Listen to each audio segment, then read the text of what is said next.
তুমি যদি একটু চরিত্রটা হেফাজত করো, বিনিময়ে যদি একজন পবিত্র স্ত্রী পাও, খোদার কসম দুনিয়াটা জান্নাত হয়ে যাবে। যার ঘরে স্ত্রী ভালো তার ঘরই জান্নাত।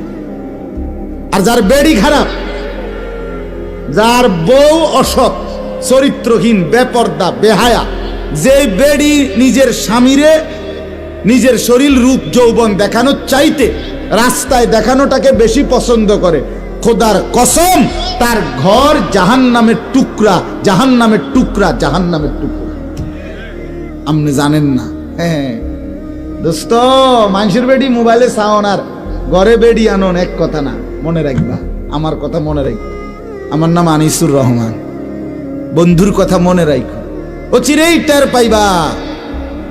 চরিত্র যারা নষ্ট করছ, নারী যারা অহরহ দেখছ, উলঙ্গ ছবি, জিনা, ব্যভিচারের দৃশ্য, অবৈধ প্রেম, মেয়ের পিছনে পিছনে হাঁটছ, বিবাহের নামে স্থায়ীভাবে যাকে গ্রহণ করবা দেখবা সে খবিস।